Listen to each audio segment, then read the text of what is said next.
Alright, what's up, homies? It's Waldo, and today we're here for episode number 4, I think, of my Philadelphia Phillies historical franchise here on Out of the Park Baseball 17. I've simulated up to April 4th, 2010, and don't worry, I did not forget to hire any coaches or managers or assistant GMs or what have you. I did that off screen, so we don't have to worry about that anymore, and I'm actually pretty happy with who I got. My hitting coach actually had like a teach hitting rating of 195 out of 200. So hopefully that helps out our offense this year.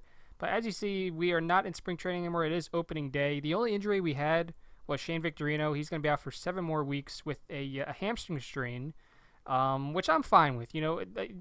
That's the only injury that we had. So, I'm definitely happy with that. So what we did, we called up Dominic Brown. He's only 22 years old. Oh wait, no, that's D Brown. Whoops. Called up Dominic Brown. He is only 22 years old, but it seems like he's not going to get any better. Like, it seems like he's reached his full potential, which is fine. We're only going to have him start for 7 weeks at the most, and if he's not getting it done, we can just send him down. Maybe call up John Mayberry Jr. We can call up maybe Michael Taylor. We can call up one of them, or we could use one of our backup outfielders, but I call him up mainly because he has some speed, so he can help us in that department. And I think he's ready. I mean, in 2008 at Lakewood, he had 291. In 2009 at Reading, he had 337. And then when he moved to Lehigh Valley, he still performed pretty well, in my opinion. So I think this is about as good as he's going to get, which is fine with me. So we're going to have him start in right field for the time being. We moved Worth to center because he's our only starting outfielder that can play in center. Holiday cannot and Brown cannot. So we moved Worth there, even though he's not the best in center field. You see he's a 30 rating. He's not the best, but he's the best option that we have. So we're going to go with that. But if we go to the, what are we going to go to? We want to go to Mail and News. The top 100 prospects list was published, and Steven Strasburg is number 2 on the list behind Andrew McCutchen, ahead of Mike Trout, Brandon Belt, Paul Goldschmidt, Buster Posey, Jason Hayward, Mike Leake, Tyson Ross, and Alex Cobb. So I think Strasburg will definitely be up this year. He is 21 years old already. You see his ratings are good. Like, if he just develops that changeup a little bit, I think he could definitely come up this year. It seems like his overall and potential ratings are 3.5 stars. I think they'll get a little better just based on his ratings. I think if that changeup develops, he could definitely become a 4-star pitcher, and especially if his stuff develops, like I think it will. You see, his expectation is playing in the majors, but we just drafted him in December, so I'm going to leave him down in AAA just for a little bit, if for no other reason than to make sure his time clock doesn't start until we go past the Super 2 date. So he'll probably stay in AAA for at least the first 2 months, if not longer, just to develop a little bit. And yeah, so based on that, if we also go to, Team Info? Yeah, Team Info, minor league system rankings. We have the number 1 ranked farm system in the entire league. See Strasburg number 2, Worley's at 16, Garrett Richards is at 25, Corbin's at 27th, and Schumacher is at 65th. So that trade seems to be paying off in spades, at least right now. We don't know how these guys are going to do in the majors, but at least right now they've helped us restock our farm system, which was a mess going into 2009. So you see we have 163 points. I don't know what that's out of, but we are ahead of Oakland, who is 127. And just looking for teams in our division. So Atlanta is 7th with Hayward, Martinez, and Tehran.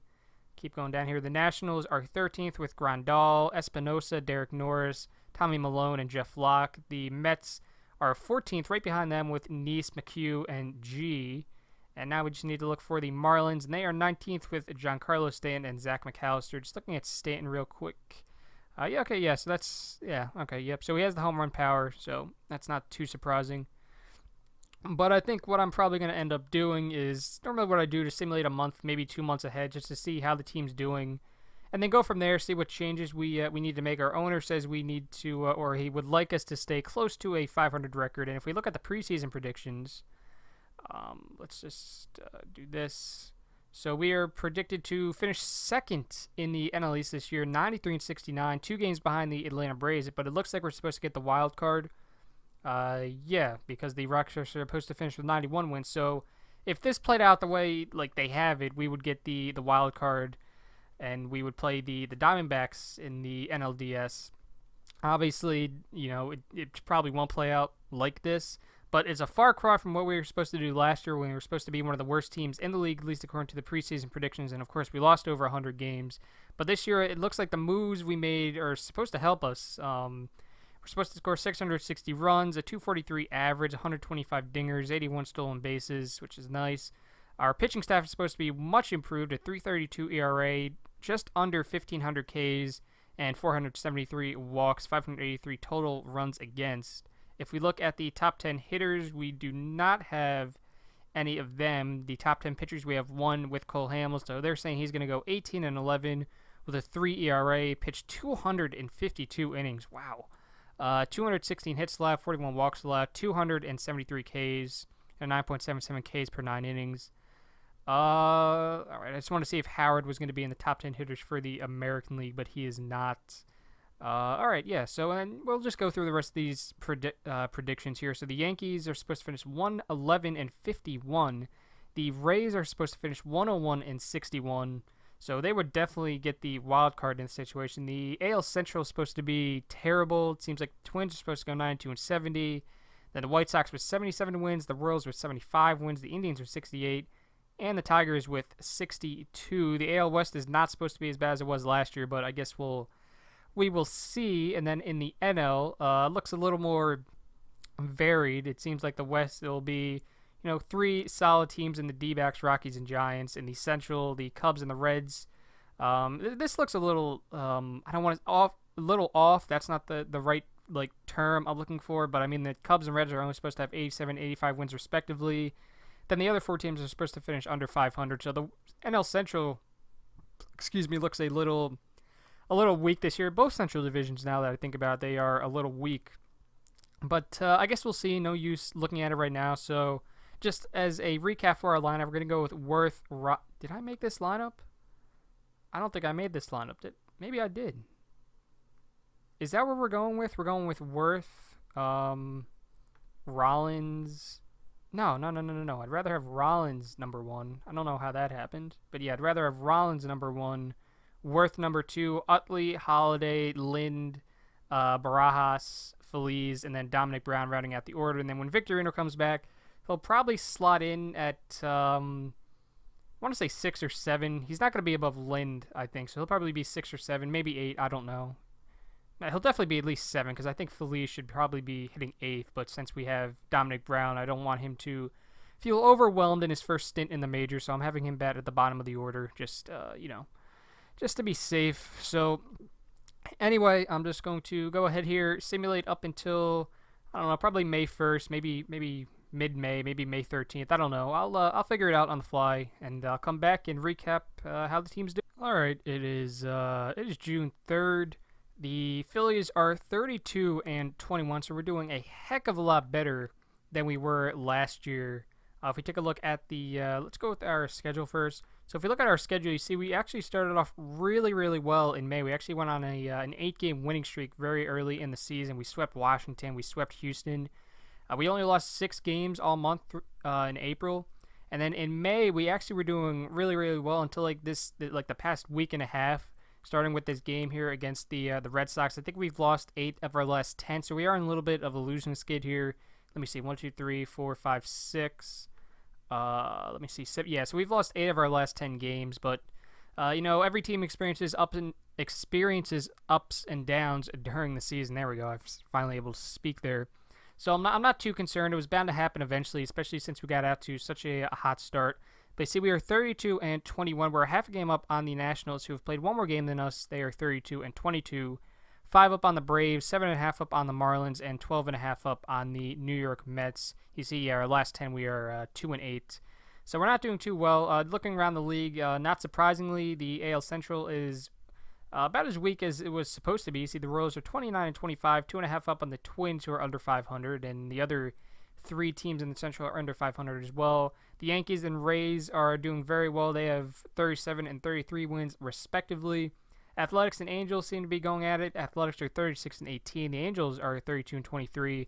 In the NL West, the D-backs have run away with it to this point. They are 35-19. The Rockies are 20-26, and the other 3 teams under 500, including the Padres, who we have a 4-game set against. Padres only have 19 wins. They are the 4th worst team in the league. So hopefully we could take at least 3. We should sweep this team, but who knows? And you see the NL Central, the Reds, Astros, and Cubs are going at it, and the other three teams are under 500, and the Pirates are 18 and 36. So if we take a look at how the team is doing, if we go to sort by OPS, Jason Worth is having an excellent season. He's hitting well over 330 with 9 home runs, 37 RBIs. He has drawn 27 walks. He's struck out 50 times. He is a one-win player. His BABIP is 411. So, that average is going to go down eventually, but he's still having a great season, and I'm happy about that. He has 3 stolen bases. In terms of Matt Holliday, it seems like that signing has paid off for us, at least through the first 2 months of the season. He's hitting 311, 390, 515, a 204 ISO, 7 homers, 32 RBIs. He struck out 26 times, or walked 26 times, struck out 45. He has 4 stolen bases for himself, and Chase Utley having an excellent season once again. You remember he was our lone highlight guy last year. This year, another great season, hitting over 300. His OPSing just under 900 with 6 homers, 23 RBIs. He struck out 41 times, walked 15, 7 stolen bases of his own. And then we take a look at Jimmy Rollins. He's hitting 274, OPSing over 700. He's our team leader in stolen bases with 15. He has 4 homers of his own. He struck out 30 times, walked 13. Barajas is doing a great job as our starting catcher. And I say starting catcher, Kendall's subbing in there every third game. But both of them are actually doing pretty good. You see Barajas, he has 7 home runs, 27 RBIs. He's walked 12 times, struck out 24. He's hitting over 260, OPSing just under 800. And if we look at Kendall, he's not doing half bad either. He doesn't have any home runs, but he is hitting over 253 in limited playing time. His on-base percentage is at 341. He's OPSing above 600. Pedro Feliz is not doing very good, so I think maybe we need to find a better third baseman. But right now, he's in mainly for his defense. You see his defensive rating is 60, so he's mainly in there for that. You see Dominic Brown. He's really struggling a little bit. He's hitting 221 with 2 home runs. So I think as we get closer here, because I just sent Victorino out on a rehab assignment. How long has he been down there? He has been down there He's only been down there for 4 games, so he's going to be down there for a little longer because he was out for most of the spring training and then the first 2 months of the season. So I want to give him some time just to, get his swing back, get all the rust off. But looking at our top prospects, Steven Strasburg, I think he's probably ready to come up. I want to wait just a little longer, though. And that's right, because I need to look at our pitching. Did not even look at our pitching staff. I want to wait a little longer because our pitching staff is actually doing pretty well. Cole Hamels a 2.70 ERA. If we sort by, ERA. Carpenter a 2.33 ERA, Jackson a 3.88 ERA, Happ a 3.75, and even Harden, our number 5 pitcher to start the season, he has a 3.32 ERA. So the pitching staff is doing very, very well, much better than last year for sure. And then our bullpen, aside from Jeff Weaver, is doing really, really well. And even Weaver's FIP, it's 2 runs lower than his ERA, so I think he's kind of getting unlucky. But you see Wirtz, he has a 2.49 ERA. He has 15 saves in about 21 innings. If we take a look at his statistics, he has struck out 37 guys. He's walked 11. Jason Grilly, he has an ERA around Wirtz. He's at 2.29. Balfour's at 4.15. And if we take a look at his FIP, it's actually 5.01. So Balfour, hopefully up. And there's my dogs. Just give me 1 second. Yes, stopped barking there. I am sorry about that. But where were we? Yeah, so Balfour, I'm a little worried about him. His whip is 213. Christ. So I think this bullpen might be a little worse as we go on. Mike Gonzalez is having actually an excellent season. So I think what I want to do is I'll move him to setup as 7th or later. I'm going to move Balfour to middle relief. Maybe that'll help him out just a little bit. Feliciano, he's only appeared in 5 games. And Davis, in limited time, he's done pretty well. So I'm not too concerned about the pitching staff, which is why I'm not going to call up Strasburg just yet, although he is ready. I mean, in 6 games, 3-1, 0.70 ERA down in AAA with Lehigh Valley Iron Pigs. He has struck out 56 guys. He's walked only 5. His whip is 0.57. So, I mean, I think the guys, his stuff has developed. That changeup still hasn't developed like I thought it would, but it's safe to say Strasburg's going to come up this year at some point. Worley, he's 4-4 with a 3.82 ERA. Richards, he's 3-4 with a 4.33. Corbin is 4-1 with a 3.21. Schumacher and Kohler are having rough goes of it, but Richards and Corbin are doing well. So at least half of the guys we got in that deal are doing good. I mean, look at our pitching rotation in Lehigh Valley. Like it's Strasburg, Worley, Bastardo is a starter for some reason, which I don't really understand, but Corbin and Richards. So that is a heck of a starting rotation down there in AAA. And then even in AA, I mean, we have Schumacher, we have Kozar, Trevor May, and where is what's his name? Okay, yeah. So Tom Kohler is down in Clearwater. Here's their number one pitcher, and there's Kyle Drabeck, Johan Fland, Austin Hyatt. So we definitely have some pitching depth now, which is good. But I think now what I will do, if we take a look at the schedule, I think what I can do is simulate up until probably the All-Star break, and then actually maybe just the trade deadline. Just in case we want to make any moves, like getting a better third baseman, that would probably be high on my list if we're going to do anything. And then go from there. So I will be back when we reach somewhere in July, I suppose. Okay, so it's June 24th, and I actually just got a really interesting trade offer. So the Astros want to send me Joe Creedy and Dallas Keuchel for Rich Harden and $1 million in cash, and I think I'm actually going to accept it. Obviously, it's well known that the trade offers in this game are usually not too good, but this one I actually like because I feel like Creedy offers an offensive upgrade over Phillies, and he does show some leadership. You see his leader ability is high, his desire to win is high, his intelligence is normal, so he's not an idiot. And he's only signed through this year, so we don't even have to worry about like his contract after this year. We can just like let him go. Now he doesn't have any speed, and his defense isn't as good as Felice's, but he represents an offensive upgrade, which is really what I'm looking for. Because Felice is hitting under the Mendoza line, and we would also be getting Dallas Keuchel, a minor league pitcher, obviously at this point. And you see, he really has not done well in his time. You see, he's still in A ball. You see, last year he went 2-8 with a 5.27 ERA at, I guess this is Lexington. I'm not sure if that's Lancaster or not. I probably should, but you see he had a 5.69 ERA there, and then he started the season there, it appears, and he had a 4.80 ERA. And now he's back with Lexington, and he does have a 1.65 ERA, albeit in 16 innings. He is 1-0. He started 3 games down there, and his ratings to me look like he could be a really solid pitcher for us. So I think I'm actually going to accept this trade. We'll be getting rid of Rich Harden, who has done very well for us this year. You see, he is 5-4 with a 3.46 ERA and 83 innings pitched. He struck out 109 guys, walking only 24. His WHIP is 1.18. His BABIP is 3.28. That's close to league average. So there's no reason to think this performance isn't sustainable. And he's signed to a team-friendly contract. Like, considering all the money we have available, Harden is signed to a pretty team-friendly deal.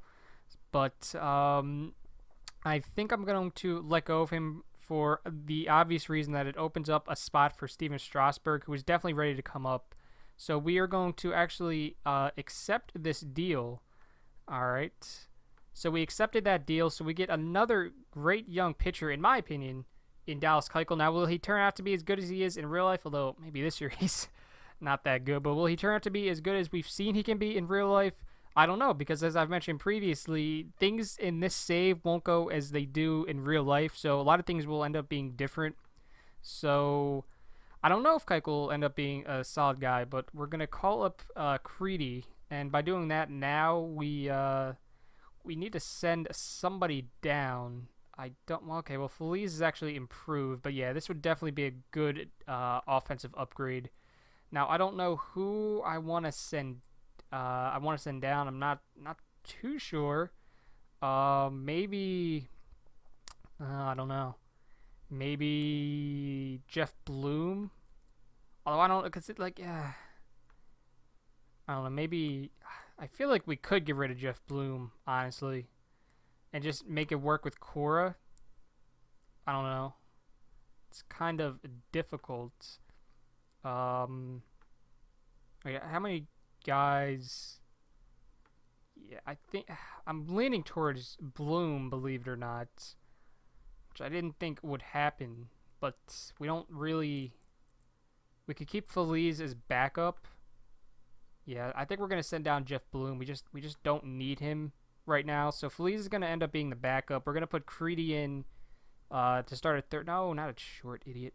At third, Rollins is at short, obviously, and Kendall is the catcher because Barajas actually went down for 5 weeks.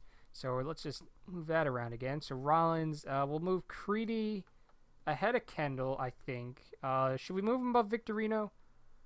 We'll move him to number 6. Yeah, okay. So then we can just we don't have a backup first baseman, so I'll put Phillies there. That way he can get some playing time if he needs to. And that is that. So we're gonna copy that depth chart and the lineup, and paste and paste. Then we're just gonna paste it over here in the DH lineup, and then whoever the computer thinks should be our DH, so be it. I'm not too concerned about that because interleague play is almost over. So there's that. And now what that enables us to do is call up Steven Strasburg, who is still killing it down in AAA, a 0.98 ERA, 0.64 whip, 99 Ks to 10 walks. So this guy's definitely ready. You see, he's very unhappy because he wants to be in the majors. So we will grant him his wish. Steven Strasburg is now on the Philadelphia Phillies. We're going to slot him in as our number 5 pitcher. Because, see, he is tired. He just pitched 2 days ago. So he'll slot in as our number 5. Not sure who his first start will be. It seems like 1, 2, 3, 4. It'll be at Cincinnati. So that's not a terrible matchup, I suppose. So let's just simulate up to there, see how Strasburg does in his first starts. And all right, we lost 11-7 to Toronto. That's great. So I believe this is Strasburg's debut. No, it's not. Oh wait, no. I want to go strict. Oh, Strasburg already went. He went. He pitched a shutout, a complete game shutout in his first career start. Oh my goodness, how about that? He allowed 5 hits, 6 strikeouts, only walked 2, 121 pitches. Oh my goodness. I don't think we're going to have to worry about pitching this year, which is awesome. All right, so complete game shutout for Strasburg in his first major league start. How about Jesus, man? That is insane.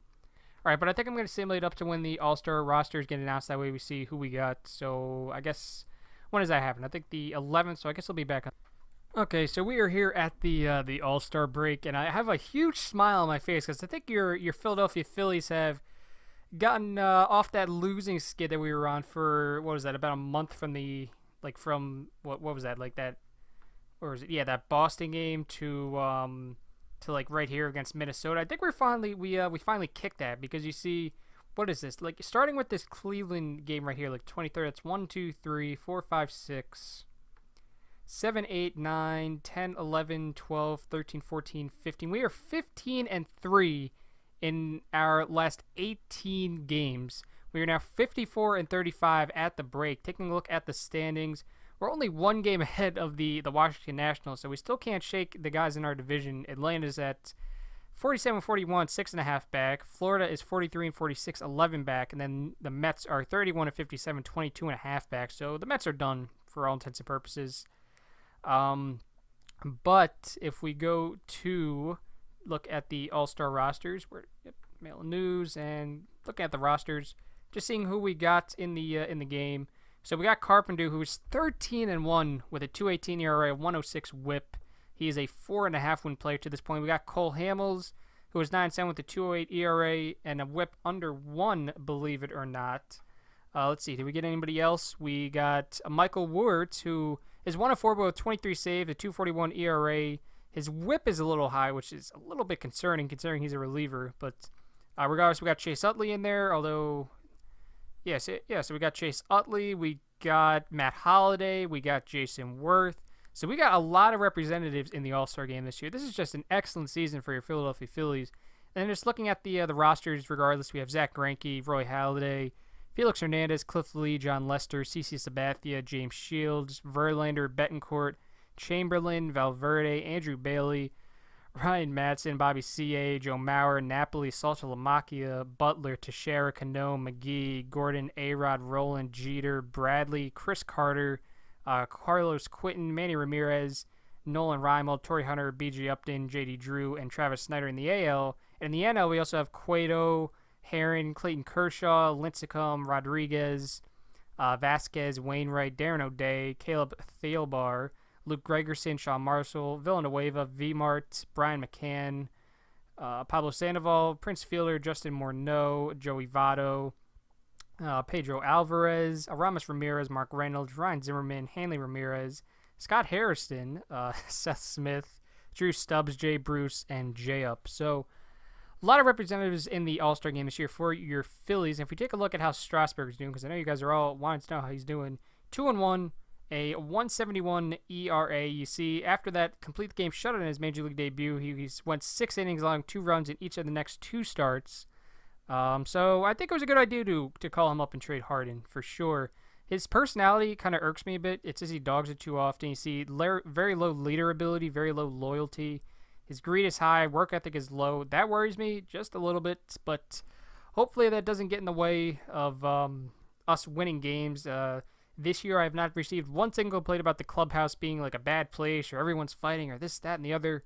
So that's good. So I think now I will simulate up to the trade deadline. I'll decide if I want to do something. I don't know what I would really do, but I don't really want to trade anybody. Like all these assets I acquired, I don't really want to trade any of them. So I think now I'm just going to simulate up ahead to July 30th, just in case maybe I do, but I guess we'll talk about it when we get there. Okay, it is July 30th. So I praise this team, and then they go out and lose 5 straight coming out of the All-Star break. But ever since then, we've done pretty well. You see, we've won 1, 2, 3, 4, 5, 6, 7, 1, 2, 3. So we've won 7-3 after that 5-game losing streak, 1 game back in the NL East. So the trading deadline is tomorrow, and I'm actually going to end the video here. It is getting a little long. But let me know if you want me to make a trade. I can't say I will. I can't say I won't. But just give me suggestions. If I should make a trade, if I should just stay on pad, hold on to my prospects, and make it work with this team, I'd be down to do that. I'd be down to look into trades if you guys want me to do that. Just let me know down in the comment section below. Be sure to leave a like if you did enjoy this video. Subscribe if you're new here. And as always, I hope you all have a wonderful day.